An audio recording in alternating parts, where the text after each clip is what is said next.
زبور چوتھی کتاب اور اس کا 94 باب جو 23 آیات پر مشتمل ہے۔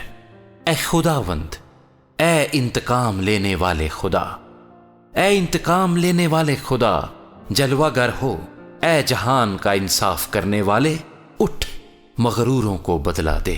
اے خداوند، شریر کب تک شادیانہ بجایا کریں گے؟ وہ بکواس کرتے اور بڑا بول بولتے ہیں، سب بد کردار لافزنی کرتے ہیں۔ اے خداوند، وہ تیرے لوگوں کو پیسے ڈالتے ہیں اور تیری میراث کو دکھ دیتے ہیں۔ وہ بیوہ اور پردیسی کو قتل کرتے اور یتیم کو مار ڈالتے ہیں اور کہتے ہیں کہ خداوند نے نہیں دیکھا اور یعقوب کا خدا خیال نہیں کرے گا۔ اے قوم کے حیوانوں، ذرا خیال کرو، اے اہم کو، تمہیں کب عقل آئے گی؟ جس نے کان دیا کیا وہ خود نہیں سنتا؟ جس نے آنکھ بنائی کیا وہ دیکھ نہیں سکتا؟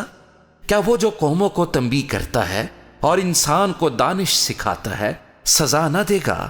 خداوند انسان کے خیالوں کو جانتا ہے کہ وہ باطل ہیں۔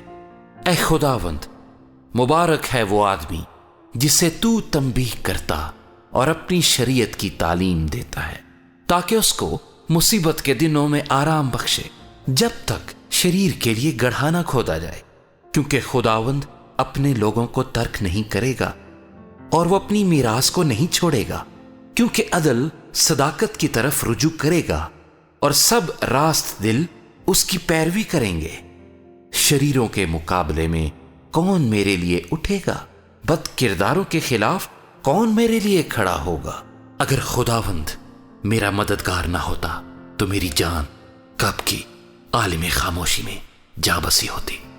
جب میں نے کہا میرا پاؤں پھسل جائے گا، تو اے خداوند تیری شفقت نے مجھے سنبھال لیا۔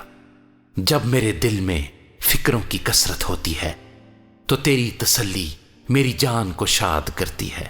کیا شرارت کے تخت سے تجھے کچھ واسطہ ہوگا جو قانون کی آڑ میں بدی گھڑتا ہے؟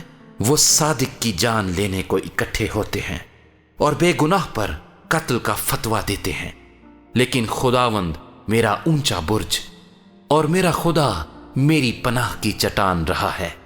وہ ان کی بدکاری انہی پر لائے گا اور انہی کی شرارت میں ان کو کاٹ ڈالے گا۔ خداوند ہمارا خدا ان کو کاٹ ڈالے گا۔